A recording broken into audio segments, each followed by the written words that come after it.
Hey you guys, how you doing? It's Henry here. Today I am doing a very special video. I am so looking forward to doing this. It's a showdown between the Vitamix Professional Series 750 against the Blendtec Total Blender Designer Series. I have wanted to see these two machines go head to head for a really long time. And these machines are the top of the line models for each company in their consumer line. And in my opinion, the best consumer power blenders on the market. Now, most of you that have watched my videos know that I own the Vitamix Professional Series 750, okay? And I have no intention of getting rid of it. I love this machine, you guys. But I thought it would be fun to get the Blendtec and test it out against the Vitamix. Both machines have strengths and weaknesses, and nothing is beyond criticism, okay?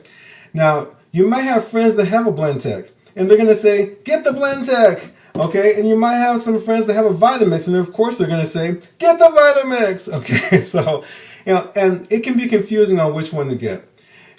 So why am I doing this? Because you guys have really been supporting me, and I'd like to give back by helping you make the best decision so you'll get the best blender for you, okay? I have a retail store close to me with a no questions asked policy, so I picked up the Blendtec to keep for about a week, to do some extensive testing against the Vitamix, and hopefully this will help you make a more informed decision. Okay, so if you guys are ready, so am I. Let's get started.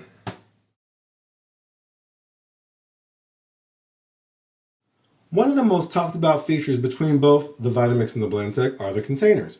And obviously you can't do any blending without them, so I'm going to go ahead and explain some features between both of them. And you might hear some buzzwords out there such as BPA free or NSF certified.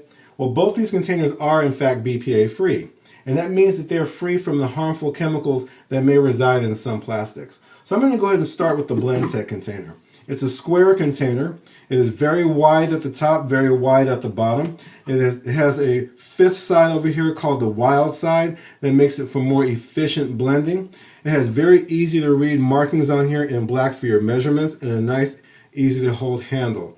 Inside, it has a propeller style blade that's relatively dull, so it's easy for you to reach down here and get the ingredients out. Blendtec does still recommend that you use a rubber spatula and to avoid the blades at all costs, okay?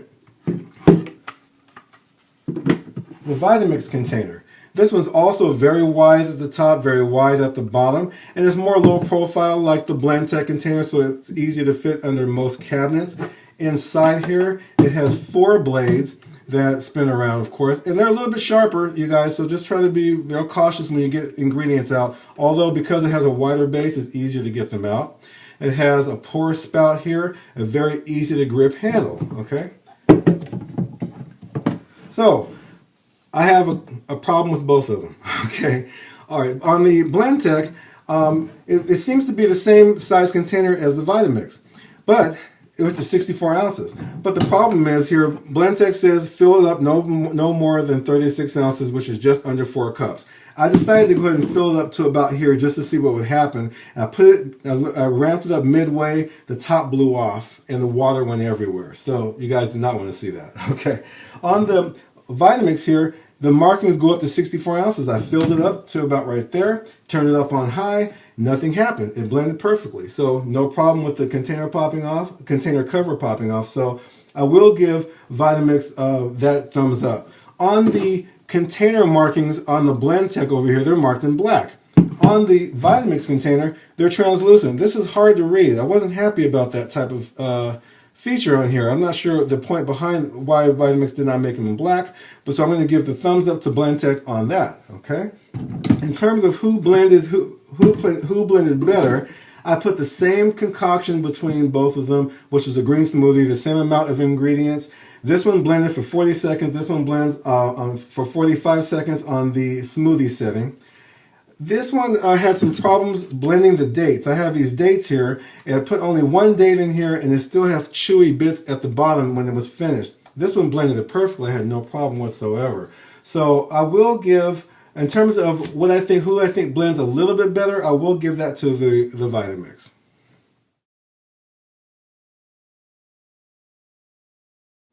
The control panels for each model have similar functionality, but they don't operate the same way. So for example, on the Vitamix, the user actually has more hands-on control. So there's a large variable speed dial here. You can go from 1 to 10. And you have a lot of precise controls since you're turning the knob.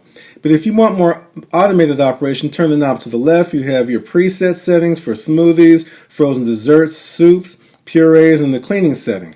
And then you have toggle switches here for the start and stop, and another toggle switch for the pulse. So you have more hands-on operation here.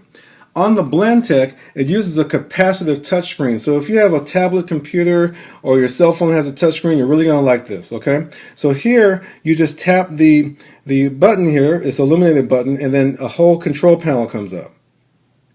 And then the 160 right over here, that is for your blend cycle, so that you know how many times you've actually made a full blend on the machine. It has a very bright, really easy to read display. I'm going to also show you this. This is the variable speed control.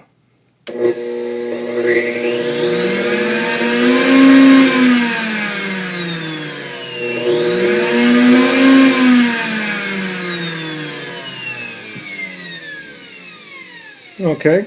Now in my testing, you guys, I found it to be really responsive. But I will say that, to me, in my opinion, it does not equal the full manual control of turning the knob on the Vitamix. But again, this machine is best suited for the type of person who really wants more automated operation, who just wants to touch a button, who likes the theatrics of the touchscreen design. So it does the job for what it's supposed to do. And then over here you have presets for your batters, for your ice crush or margaritas. Okay, here you have smoothies, ice cream, frozen desserts. Here you have the whole juice and the soup setting, and then you have a pulse button here. Show you that. Okay. Now I will tell you one feature I actually liked on the Blendtec I really wish the Vitamix had. When you start the blend, especially when you're using the presets that are actually on the Vitamix, it would be nice to know when the machine is actually going to stop. Okay, so here you just push a button on here for the smoothie. It starts at 40 seconds and counts down. Kind of nice. It's just the small things are always kind of nice to have. And I also found that the control panel was relatively easy to clean. There's no open ports or anything here other than the drive socket here. So if you spilled something, it'd be really easy to clean. Now I will tell you there was one major thing I didn't particularly like about the base itself. So when I didn't find a kill switch. I looked up and down, left, right, sideways underneath the machine. There was no kill switch. So if the control panel starts becoming irresponsive, you should be able to hit a major kill switch, okay? On the Vitamix here, the same thing can happen. You have automated controls and you turn it on and the machine might get stuck and never turn off. But over here, you have a master kill switch. Like that. That's a great feature. And I didn't understand why Blendtec did that. And I'll also explain to you the benefit of that. You might have kids that come over to the counter and, little small kids, they might accidentally touch something like this and just start doing this. And, the machine can become irresponsive just from that. Too much push buttons and, the kids don't mean to do that. But then, with a master kill switch to turn it off, that can be prevented. So I thought that was something that I didn't think that Blendtec should have left out. Okay. Other than that, that's the comparison between the two models. All right, and that's it for the control panels.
Okay, you guys, I had so much fun doing this showdown today between these two awesome blenders, and it was also a learning experience for me as well because I had the opportunity to read the owner's manual, thumb through the recipe book, and get more of a hands-on experience with the Blendtec. And this wasn't for me to personally confirm my decision on the Vitamix. I'm already sold on it, but rather to compare the best features that each model has to offer. And it's always good, you guys, to inform these companies of features that you might like to see in future products. For example, I read a lot on the web that long-time Vitamix owners that were looking to upgrade were hoping for a wider, more low-profile 64-ounce container to fit underneath the cabinets and to blend larger concoctions more efficiently like the Blendtec can do, okay? And this newer generation shows that Vitamix was listening to their customers. Now, same thing with the Blendtec. You know, Vitamix customers love the variable speed control knob, and Blendtec's new designer series has that newer slide control to simulate that experience. So it looks to be that both these companies are acknowledging the strengths of their competition. So what's my unbiased take on the showdown? Well, both these blenders are simply amazing, you guys. You really cannot go wrong. So I'm basing my showdown on the out-of-the-box experience without any additional accessories that add to the cost of machines. Now, even though they appear to be similar, they are quite opposites of each other. Now, what I found about the Blendtec is that it's simple and no nonsense, very little learning curve. The control panel was easy to read, very bright, very clear. Now, what I didn't like about it is that it wasn't very stable on the countertop when blending frozen ingredients, especially ice, requiring me to hold down the top of the container to keep it from jumping around. It weighs only 8 pounds against the Vitamix weighing 12.5 pounds, which always remained rock stable on the counter regardless of what was blending. Now, there was also no master kill switch on the Blendtec and no cord wrap underneath the base. I like those two features. Both those features are on the Vitamix. The blending that I did in the video was done multiple times over a course of several days, returning exactly the same results every time. I had issues with the Blendtec blending smoothly and breaking down dry fruits and figs. Chewy bits were always left over, and if I blended longer, it would overblend the drink. So the Vitamix returned perfect results every time. Now on the Vitamix, I wasn't too happy about the translucent markings over here on the container. I found it difficult to view, especially after adding more ingredients to the container. So they both have pluses and minuses. Now in conclusion, if I never owned either of these machines and just tried them out together, I would have to make the Vitamix the overall winner for the overall out-of-the-box experience. More efficient blending, very stable on the counter, more versatile operation, and a much better recipe book. Now, in terms of customer service, both these machines have a full 7-year warranty. However, should you need a repair, I found that Vitamix pays for your shipping both ways. Blendtec will not pay for you to ship it back to them, which adds to the cost of the ownership. So, not something I love, but it just depends. I think they're both such a great machine, you may not have any problems with them anyway. So, okay, you guys, there you go. Thank you so much. Feel free to leave me comments. Please press the like button if you like this video, and please subscribe to more videos, okay? Remember, these are all my opinions, and I'd like to hear some of your opinions as well. You are the ones that give me the reason to do this. Take care.